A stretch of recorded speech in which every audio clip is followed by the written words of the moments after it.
प्यारे बच्चों, welcome to Bharatvarsh classes. कैसे हो बच्चे आप सभी?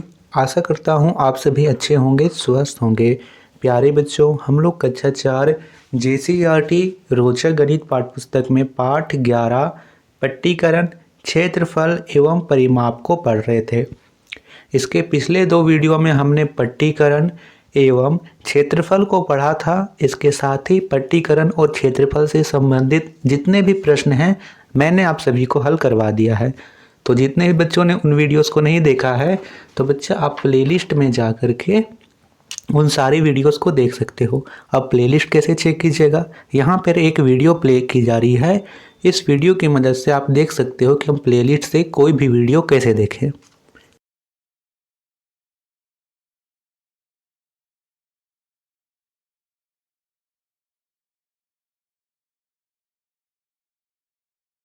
तो बच्चा यहाँ पे आप सर्च कीजिएगा भारतवर्ष क्लासेस। तो ये भारतवर्ष क्लासेस का होम पेज है।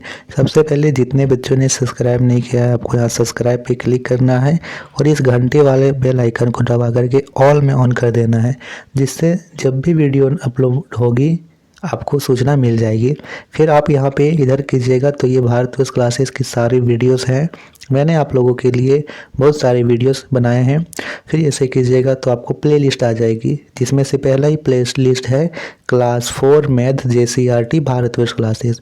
यहाँ पे आप क्लिक कीजिएगा तो आप यहाँ से देख सकते हो कि पार्ट 1 से लेकर के अभी पार्ट 11 तक के सभी वीडियोस आपको आ जाएगी। मुद्रा, मापन, मुद्रा, पट्टीकरण, क्षेत्रफल एवं परिमाप सभी की वीडियोस आप यहाँ पे देख सकते हो। आपको जिसमें भी डाउट हो आप यहाँ से वीडियो में क्लिक करके देख सकते हो। ठीक है, इसी प्रकार आप अन्य वीडियोस भी यहाँ पे क्रिएट प्लेलिस्ट में डाउन क्या पे टाइप कीजिएगा तो सभी प्रकार की वीडियोस आ जाएगी। क्लास 6 से क्लास 7 मैथ, क्लास 5 यहाँ पे देख सकते हो आप सभी प्रकार की वीडियोस आ गई हैं। क्लास 4 इंग्लिश, यहाँ से आप अपने इंग्लिश की भी सारी वीडियोस देख सकते हो। ठीक है बच्चा? ठीक है बच्चा, तो आपने समझ लिया होगा कि हम प्लेलिस्ट से किसी भी वीडियो को कैसे देख सकते हैं। अब बच्चा हम करेंगे यहाँ पे आगे परिमाप से संबंधित सभी प्रश्नों को। तो यहाँ पे परिमाप क्या होता है? तो बच्चा किसी भी आकृति की जो घेरे की जो लंबाई होती है उसे ही हम लोग परिमाप कहते हैं। ठीक है, जैसे यहाँ पे प्रश्न दिया गया है, नीचे कुछ खेतों के चित्र दिए गए हैं, इनके घेरों की कुल लंबाई ज्ञात कीजिए। घेरों की कुल लंबाई का अर्थ क्या है कि वह आपसे इस खेतों का परिमाप पूछ रहा है। पहले में देखिए, पहला में हम यहाँ देखते हैं तो ऊपर यहाँ पे 4 मीटर है, इधर 5 मीटर है, यह 2 मीटर है और 6 मीटर है। तो हम परिमाप कैसे ज्ञात करेंगे? इन सभी को जोड़ देंगे। लिखेंगे 5 + 2 + 4 + 6। जोड़िए 5 और 2 7, 7 4 11, 11 6 17। तो 17 मीटर इसका लंबाई हो जाएगा। फिर अगला यहाँ पे प्रश्न दे रखा है, इसमें जो इधर ऊपर है वो 8 मीटर का है, इधर 3 मीटर है, इधर 7 मीटर, उधर 4 मीटर। सभी को जोड़ देंगे, 3 जोड़ 8 जोड़ 4 जोड़ 7। जोड़िए कितना होगा बताइए जल्दी से। तो 8 3 11 4 15 7 22, तो 22 मीटर होगा। ठीक है, चलिए तीसरा में यहाँ फिर से आकृति है जिसमें इधर 6 मीटर, यहाँ 3 मीटर, यहाँ 3 मीटर, यहाँ 3 मीटर, ये 2 मीटर है। सभी को जोड़ेंगे, 3 जोड़ 6 जोड़ 3 जोड़ 2 जोड़ 3, 6 3 9, 3 12, 2 12 2 14, 15 16 17, 17 मीटर हो जाएगा। इसमें देखिए तो इसमें 3 metre 3 metre, 4 metre 4 metre, 3 metre 3 metre है। तो लिखेंगे 3 जोड़ 3, 4 जोड़ 3, 3 जोड़ 4, 3 3 6, 6 4 10, 3 13, 3 16, 17 18 19 20। तो 20 मीटर इसका लंबाई हो जाएगा।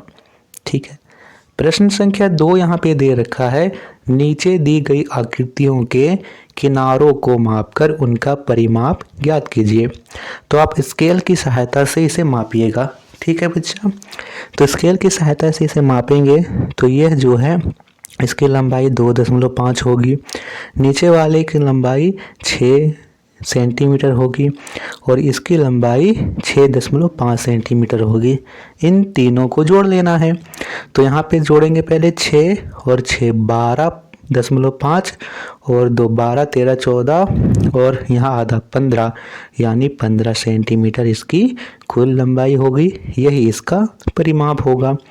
फिर यहाँ पे देखिए तो यह 1 2 3 4 5 पंचभुज है। पंचभुज में प्रत्येक भुजा बराबर होती है। आप नापिएगा भी तो प्रत्येक भुजा की लंबाई यहाँ पे 2 सेंटीमीटर आएगी। तो 2 जोड़ 2 जोड़ 2 जोड़ 2 जोड़ 2 2 2 4 2 6 2 8 2 10 सेंटीमीटर इसका परिमाप हो जाएगा। फिर पृष्ठ पलटिएगा तो यहाँ पे एक प्रश्न है, प्रश्न संख्या 3 पूछा गया है, नीचे दी गई मेजपोश के चारों ओर लेस लगाने के लिए कितनी लंबी लेस की आवश्यकता होगी। तो यहाँ पे देखिए यह मेजपोश है, तो इसमें जो लंबाई हो 5 मीटर 50 सेंटीमीटर है, इधर भी 5 मीटर 50 सेंटीमीटर है, ये दोनों बराबर है। यहाँ पर 1 मीटर 50 सेंटीमीटर है, यहाँ पर भी 1 मीटर 50 सेंटीमीटर है, ये दोनों बराबर हैं। तो हम क्या करेंगे, इन चारों को जोड़ लेंगे। देखिए सबसे पहले इधर आपको चारों को जोड़ लेना है। तो 5.50 इधर पहले ये लंबाई, फिर 1.50 चौड़ाई, फिर लंबाई, फिर चौड़ाई, इन सभी को जोड़िएगा तो कितना आएगा 5.5 और 6, 5 और 1 6 और आधा आधा 7, इधर आया 7, इधर भी आएगा 7, 7 और 7 14 मीटर इसकी लंबाई होगी। तो हमें 14 मीटर लंबी लेस की आवश्यकता होगी। अब इसी के नीचे प्रश्न पूछा गया है, इसी प्रकार के 5 मेजपोशों के लिए कितनी लंबी लेस की आवश्यकता होगी। तो बच्चा यहाँ पे हमने देखा कि एक मेजपोश बनाने के लिए 14 मीटर लेस की आवश्यकता होगी। तो हम 14 की गुना 5 से कर देंगे, 14 पचे 70 मीटर लेस की आवश्यकता होगी। ठीक है, चलिए अब जो आगे के प्रश्न है बच्चा, वो आयत और वर्ग का परिमाप हमें ज्ञात करना है। तो आयत और वर्ग का परिमाप कैसे ज्ञात करेंगे, प्रश्नों के माध्यम से हम इसे और अच्छे से समझेंगे। प्रश्न कहता है, पहला, अमन के पास एक आयताकार बगीचा है जिसकी लंबाई 10 मीटर तथा चौड़ाई 7 मीटर है। उसे अपने बगीचे का घेरा लगाने के लिए कितनी लंबी तार की आवश्यकता होगी। सबसे पहले हम बगीचा बना लेते हैं। देखिए यह बगीचा है, आपको अपनी कॉपी में इसी प्रकार से ड्राइंग कर लेना है। लंबाई दे रखा है 10 मीटर, तो यहाँ पे लिख लेंगे ऊपर में 10। चौड़ाई दे रखा है 7 मीटर। मैंने आपको पिछले वीडियो में आयत एवं वर्ग के बारे में बताया था। तो आयत क्या होता है, आयत एक ऐसी आकृति होती है जिसके आमने सामने के भुजा बराबर होती है। यानी ये 10 मीटर है तो इसके सामने की जो होगी वो भी 10 मीटर होगी। यह 7 मीटर है तो इधर भी चौड़ाई 7 मीटर होगी। ठीक है, अब हमें पूछ रहा है कि इसमें चारों ओर से बाड़ लगाना है, तो कितना लंबा तार लगेगा। तो हम क्या करेंगे, इसका परिमाप ज्ञात कर देंगे।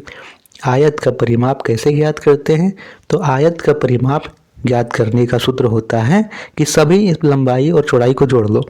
तो देखिए लंबाई एक बार दो बार आया है, चौड़ाई एक बार दो बार आया है। तो बच्चों इसका आयत का परिमाप ज्ञात करने का सूत्र होता है 2 गुना लंबाई प्लस चौड़ाई। ठीक है, तो हम इसी प्रकार करेंगे, लिखेंगे आयताकार बगीचे का परिमाप हम क्यों ज्ञात कर रहे हैं, हम परिमाप ज्ञात करेंगे उतना ही लंबा तार का आवश्यकता होगा। तो आयताकार बगीचे का परिमाप बराबर 2 गुना लंबाई जोड़ चौड़ाई। अब यहाँ पे 2 का 2 लिखिए, लंबाई कितना है ऊपर में 10, तो 10, चौड़ाई कितना है 7, तो 10 जोड़ 7 हो जाएगा। तो 2 गुना 10 जोड़ 7 इस तरह आया। अब सबसे पहले हम क्या करेंगे, सबसे पहले ब्रैकेट के अंदर वाले को हल करते हैं। तो यहाँ पे 2 का 2 लिखिए, 10 और 7 को जोड़ेंगे तो 17, तो 2 गुना 17 आया। 17 की 2 से गुना कीजिए, बताइए कितना आएगा। 17 की 2 से गुना करने पर कितना आएगा, 34 आएगा। वेरी गुड, तो 34 मीटर यहाँ पे तार की आवश्यकता होगी, यही आपको लिख लेना है। प्रश्न संख्या 2 यहाँ पे दे रखा है, निम्नलिखित आकृति का परिमाप ज्ञात कीजिए।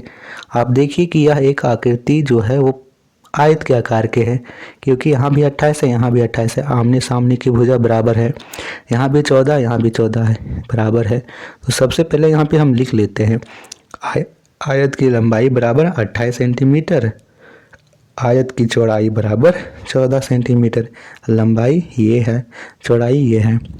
अब हमें इसका परिमाप ज्ञात करना है, तो लिखेंगे आयत का परिमाप, ठीक है, आयत का परिमाप बराबर 2 गुना लंबाई जोड़ चौड़ाई, ये लिख देंगे। अब देखिए यहाँ पे 2 का 2 लिखिए, लंबाई दे रखा था 28 सेंटीमीटर और चौड़ाई दे रखा था 14, तो 28 जोड़ 14 यहाँ पे ब्रैकेट में लिख देंगे। 2 का 2 लिखिए, 28 और 14 को जोड़ेंगे तो 42, ठीक है, 42 होगा, 42 दूनी 84, तो 84 सेंटीमीटर इसका परिमाप हो जाएगा। ठीक है बच्चा, चलिए प्रश्न संख्या 3 को करते हैं। तीसरा प्रश्न यहाँ पे दे रखा है, रीना ने एक वर्गाकार रुमाल बनाया जिसके एक किनारे की लंबाई 15 सेंटीमीटर है। उसे अपने रुमाल के चारों ओर लेस लगाने के लिए कितनी लंबी लेस की आवश्यकता होगी। अब यहाँ पे वर्गाकार है, प्रश्न को ध्यान से पढ़िएगा। कई बच्चे क्या करते हैं कि सीधा यहाँ पे प्रश्न को देखकर लिखने लगे। प्रश्न को ध्यान से पढ़िए, वर्ग और आयत में अंतर होता है। आयत के बारे में मैंने क्या बताया, जिसके आमने सामने की भुजा बराबर हो। अब वर्ग क्या होता है, वर्ग एक ऐसी आकृति होती है जिसकी सभी भुजाएं बराबर हैं। यानी आपको एक भुजा दे रखी हो तो आप सभी भुजा को ज्ञात कर सकते हो। हमें दे रखा है कि एक किनारे की लंबाई 15 सेंटीमीटर है, तो यहाँ पे यह भी 15 होगा, यह भी 15 होगा, जब सभी को 15 हो जाएगा। अब हमें यहाँ पे बोलना है, पूछ रहा है कि कितने लंबे लेस की आवश्यकता होगी, यानी इन सभी की लंबाई को जोड़ देना है, यानी इसका परिमाप ज्ञात कीजिए। तो लिखेंगे वर्ग का परिमाप बराबर 4 गुने भुजा। क्या होता है, 4 गुने भुजा। ऐसा क्यों होता है, क्योंकि यहाँ पे सभी भुजा बराबर है और 4 बराबर है, तो 4 गुने भुजा। 4 का 4 लिखेंगे और भुजा कितना दे रखा है, 15, तो 4 गुने 15 हो जाएगा। 15 का पहाड़ा किसे आता है, बताइए जल्दी से। 15 का 15, 15 दूनी 30, 15 तिया 45, 15 चौका 60, वेरी गुड। तो 60 सेंटीमीटर यहाँ पे लंबी लेस की आवश्यकता होगी। ठीक है, प्रश्न संख्या 4 यहाँ पे दे रखा है, ABCD एक वर्ग है जिसकी एक भुजा की लंबाई 5 सेंटीमीटर है, इसकी परिमाप ज्ञात कीजिए। तो देखिए यहाँ पे बन रखा है 5 5 5 5, तो यहाँ पे लिखेंगे सीधा वर्ग का परिमाप बराबर 4 गुने भुजा। अब 4 का 4 लिखिए, भुजा दे रखा है 5, तो 4 गुने 5 होगा, 5 चौका 20, तो 20 सेंटीमीटर इसका परिमाप हो जाएगा। 5वां प्रश्न यहाँ पे दे रखा है, यदि एक आयताकार खेत की लंबाई 27 सेंटीमीटर और चौड़ाई 13 सेंटीमीटर है तो आयत की परिमाप ज्ञात कीजिए। फिर से आयत से संबंधित प्रश्न है, हमें इसका परिमाप पूछ रहा है, तो लिखेंगे आयत का परिमाप। आयत का परिमाप बराबर 2 गुना लंबाई जोड़ चौड़ाई। तो 2 का 2 लिखिए, लंबाई दे रखा था 27 और चौड़ाई दे रखा था 13, तो 27 जोड़ 13 होगा। सबसे पहले इन दोनों को जोड़ेंगे और उसको 2 से गुना कर देंगे, तो 2 का 2, 27 और 13 को जोड़ेंगे तो 40, तो 2 गुना 40, 40 दूना 80, तो 80 सेंटीमीटर इसका परिमाप हो जाएगा। अगला प्रश्न करते हैं बच्चों, तो अगला पृष्ठ यहाँ पे कीजिएगा। तो अगला प्रश्न है त्रिभुज से संबंधित। त्रिभुज क्या होता है, तो 3 भुजाओं से घिरे बंद आकृति को त्रिभुज कहते हैं। जैसा आप देख सकते हो कि ABC एक त्रिभुज है, ठीक है। यहाँ से A से B की लंबाई 8 सेंटीमीटर, B से C की लंबाई 16 सेंटीमीटर और A से C की लंबाई 10 सेंटीमीटर है। प्रश्न पूछा गया है, दिए गए त्रिभुज ABC का परिमाप ज्ञात कीजिए। तो कोई भी आकृति हो, परिमाप कैसे ज्ञात करते हैं, उसके बाहरी घेरे की सभी लंबाई को नाप लेते हैं, यानी AB, BC और AC को नाप लेंगे। लिखेंगे त्रिभुज ए बी सी का परिमाप बराबर ए बी जोड़ बी सी जोड़ ए सी। ए बी कितना दे रखा है 8 सेंटीमीटर, बी सी कितना दे रखा है 16 सेंटीमीटर और ए सी कितना दे रखा है 10 सेंटीमीटर। तो 8 जोड़ 16 जोड़ 10 हो जाएगा। तीनों को जोड़िए तो 16 10 26, 26 और 8 कितने हो गए 26 और 8 34 सेंटीमीटर इसका परिमाप होगा। इसके बाद अगला प्रश्न दे रखा है, नीचे दिए गए त्रिभुजों की भुजाओं को मापकर उनकी परिमाप ज्ञात कीजिए। तो सबसे पहले माप लीजिए। आप ए बी को मापिएगा तो यहाँ पे आएगा, सबसे पहले लिखिए त्रिभुज ए बी सी का परिमाप बराबर ए बी जोड़ बी सी जोड़ ए सी। ए बी को मापिएगा तो आएगा 2.6, बी सी यानी नीचे वाले को मापिएगा तो आएगा 5 और इस ए सी को मापिएगा तो आएगा 4। तो 2.6 जोड़ 4 5 जोड़ 4 होगा। तीनों को जोड़िए तो 5 4 9 2 11, 11.6 सेंटीमीटर होगा। दूसरा में भी आप ए बी को यहाँ से नापिएगा तो ऊपर होगा 5.5। इसके बाद बी सी को मापिएगा तो होगा यहाँ से 2.5 और ए सी को मापिएगा तो यहाँ से होगा 5 और तीनों को लिख देना है जोड़ के। लिखेंगे त्रिभुज ए बी सी का परिमाप बराबर ए बी जोड़ बी सी जोड़ ए सी। ए बी को मापने पाया 5.5, ठीक है, और ए सी को मापने पर यहाँ 4 आएगा, 4 लिखना है और बी सी को 2.5। तीनों को जोड़िएगा तो आएगा यहाँ पे 12, तो 12 सेंटीमीटर इसका परिमाप हो जाएगा। अगला में यहाँ पे फिर से त्रिभुज है A B C. A B को मापने पर 3.5 आएगा, बी सी को मापने पर 3 आएगा और ए सी को मापने पर 4 आएगा। लिखेंगे त्रिभुज ए बी सी का परिमाप बराबर ए बी जोड़ बी सी जोड़ ए सी। तो ए बी कितना है 3.5, बी सी कितना है 3 है और ए सी कितना है 4। तो 3.5 जोड़ 3 जोड़ 4 हो जाएगा। तीनों को जोड़ने पर कितना आएगा 3 3 6, 6 और 4 10 और 0.5 यानी 10.5 सेंटीमीटर आएगा।